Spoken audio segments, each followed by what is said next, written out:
Now, ladies and gentlemen, Mary Kay Henry.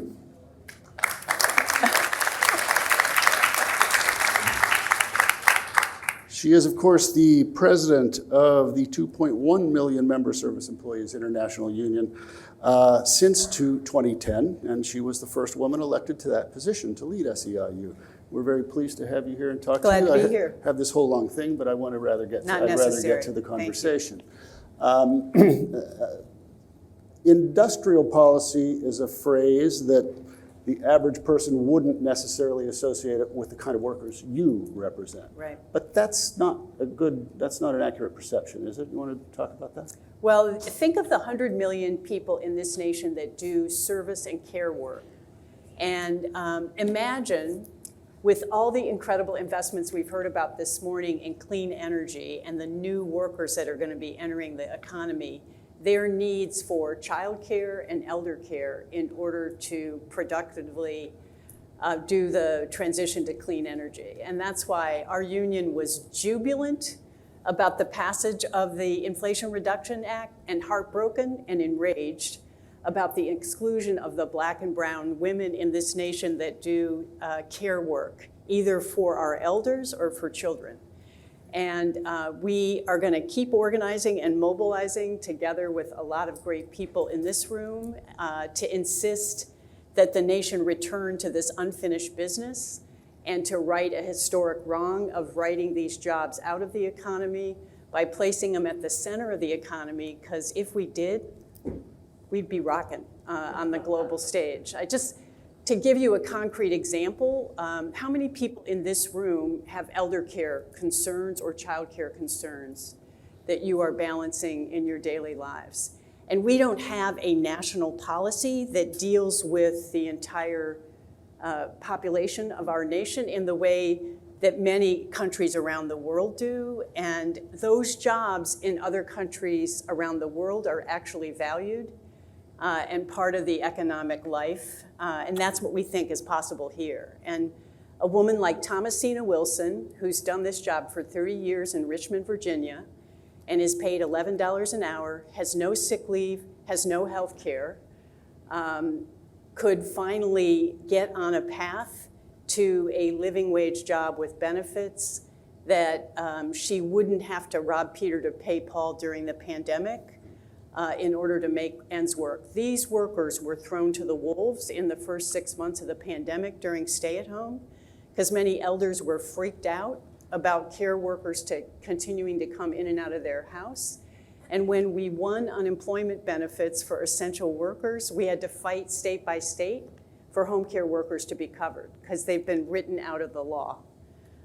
So that's just an example of how profound it would be if we could invest in care. Yeah.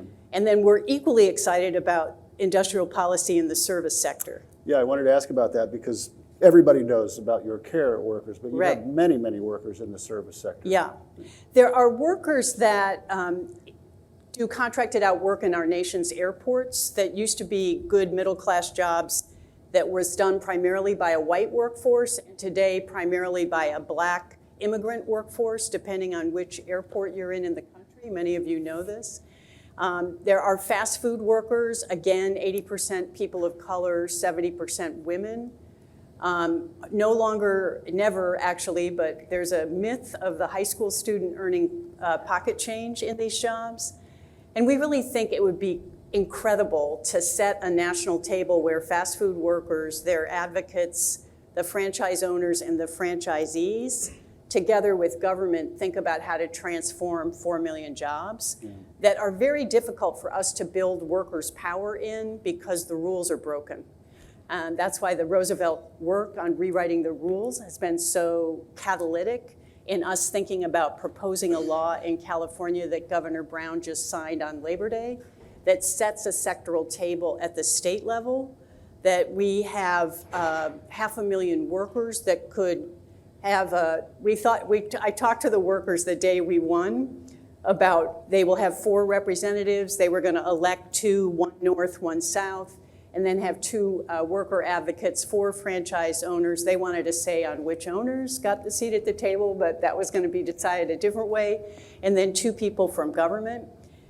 3 days after the bill was signed into law, the industry said they were going to block the implementation of the law by going to the California voters to overturn the law. We are going to proceed in organizing the workers in making the demand. We may figure out local initiatives as a way to get there, but imagine the 4 million fast food workers in the US being able to do what they do in 9 other countries of the world, where there are industrial policies for that sector.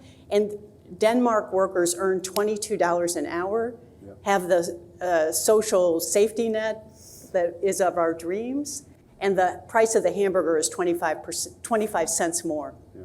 So the industry attack on these initiatives really needs government tools so that workers can create power and more balance, especially with multinational corporations.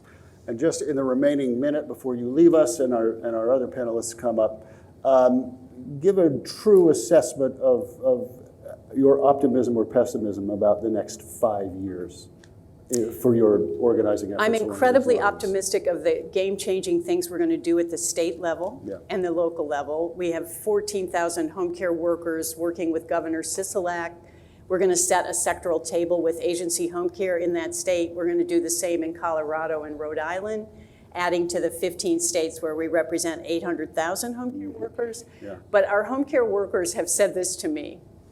Listen, nobody ever regarded us. We used to earn sub-minimum wage, and what the union did was take us from $3.30 an hour 20 years ago to, in some states, Washington just passed a $20 an hour wage for home care workers. Their average wage is $29 an hour, and they're the first state to win a pension. These women, yeah.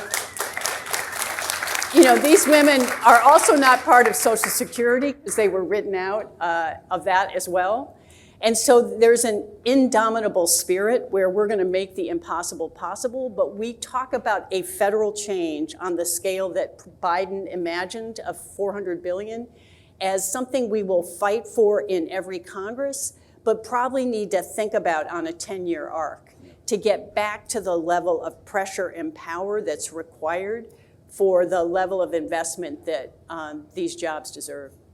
We'll get there. Folks, yes, join me will. in thanking Thank Mary you. Kay Henry. Thank you.